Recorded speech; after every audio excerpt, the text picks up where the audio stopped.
we saw recently in one of our last videos, last time we covered Conservative Home was we looked at Will Atkinson and the perils of PR. Well, it seems now that a lot of Conservatives, rather than, maybe embracing the idea of PR that, that it's sooner or later going to be inevitable, maybe they should, broaden their mass appeal. Maybe they should, look at policies that are broadly popular, so to attract more people from the centrist. We say this all the time. When you look at voting intentions for people in the UK, you get 25% on the right, 25% on the left, and a massive 30% in the middle consider themselves centrists. Now, to me, this always says that any general election in reality is not just how many people of your own party can you, or of your own, shall we say, side here, left, right, and centrist, get out to vote, but also how many much of those percentage of the centrists can you win. You'd think, given that maybe that was a likely future that we were probably going to go into, maybe you would rethink that idea. But of course, no. The Conservatives have decided to double down on crazy ideas, even more so with a upcoming general election, as we are probably going to see in the next couple of weeks or months. We are going to see a lot of crazy ideas coming from all types of Conservative policy institutes. From Conservative MPs saying this is the way we win the next general election.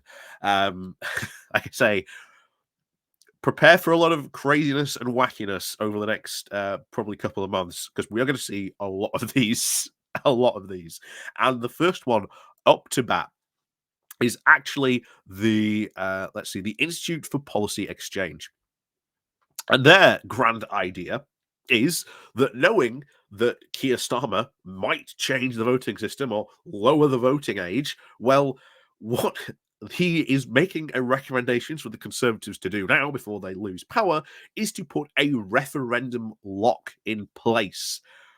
What's a referendum lock, you ask? Well, we're about to find out, as well as a couple of other really bizarre and crazy ideas that, to be honest, will not go down well if they actually got implemented. So, before we go finding more about this, please do remember to click on the like, share, and subscribe button. And of course, down below there are links to my Patreon page and a one-off link called Buy Me Coffee, where you can buy me coffee. And of course, as always, thank you very much to all those people who do help and support the channel that way. So, the first thing I want to address in this is the guy who wrote this, Ian Mansfield, states, I love this. Where is it?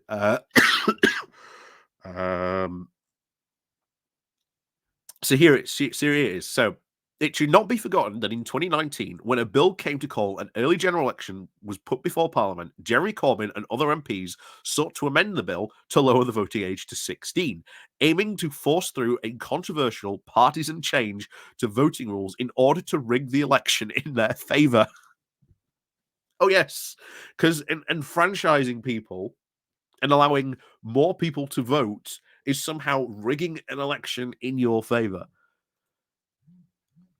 It's bizarre that this guy doesn't even stop at any point to think, well, actually, if that had happened, maybe the Conservatives should put up forward ideas to attract this youth vote.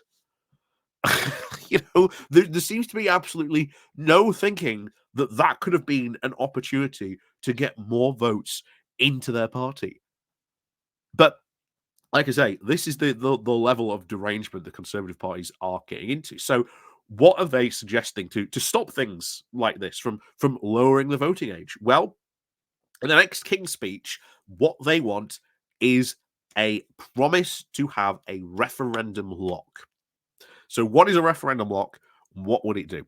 Well, here's what they say a referendum lock would be. So in Policy Exchange's latest report, what do we want from the King's speech? They said, we propose the best way to do this would be for Parliament to enact a referendum lock, ensuring that any attempt to change the voting system or lowering the age to vote must first be approved by the British people in a referendum. This would form a constitutional and a political constraint on future parliaments not to legislate about these matters without first seeking popular support. Here's the thing. Let's really say what this is. This is an attempt to stop future referendums. This is an attempt to say that the government can't call a referendum, let's say, to rejoin the EU if there's mass public support, which we're seeing now at the moment. Oh well, can't do that. You've got to have a referendum. And bear in mind that's pretty broad. That's pretty broad because if you get let's say a Labour government, and we've heard from the likes of Starmer and Lammy that they wanted to sign more alignment deals, this would mean, of course, handing power over to sort of EU institutions. That technically will then require a referendum, and thus we enter a never infinite referendum cycle where, as we've seen, referendums are not really that good for politics. They can be, and I'm not saying there's not a use for them, but you see those on the right who saw the Brexit referendum as a chance to really essentially just go absolutely hog wild and say whatever they want and try and get something that they knew they would have never have won in a normal general election over the line. That, of course, being the EU referendum. Farage has said that the EU MEP voting and how and how that had all worked out had shown him that if any future election hadn't been called over the EU, they could win it easily. That's why they always kept on calling for a referendum on EU membership, because they knew there was always a chance that they could win, that they could sneak in a win. And they won by 2%. That's not a large proportion to win by. But that's what they want. And of course, we've seen Farage call for something like, oh, we want a referendum on net zero. How do you think that's going to go if we have a referendum on net zero and we have one side who says, no, if we have a referendum on net zero, then that means no more green policy? Are we? Oh, bless me. Oh, there we go. Or we have the other thing that they're currently pushing for, the referendum to leave the European Court of Human Rights. It's not, to be honest, if you went out into the streets and tried to find someone to explain it to you, your average sort of person on the street, no one will be able to explain it because it's not a very well understood institution, and they are trying to take advantage of that. Trying to sort of force this referendum. Referendums have their place in democracy, but there are people that would use referendums very, very much to their advantage, knowing that they could get rid of something very easily, as we saw, in the case of Brexit. We now know that that tide has completely turned against Brexit. Are they going to allow another referendum on Brexit now that public opinion has turned against it? No. You remember, of course, the infamous lines from Jacob Rees-Mogg, Daniel Hannan, even Farage himself, saying, "Oh yeah, we could have multiple referendums. That there should be at least two referendums: an initial one and a secondary confirmatory one." Where was that second confirmatory referendum? Because they were all about that prior to the first one in 2016. But you see why this is, or at least why they're trying to do this. They know that these things of lowering the voting age or even changing sort of the voting system, which would require a referendum anyway, ask any PR campaigner, we know that we would need a referendum to be able to change that.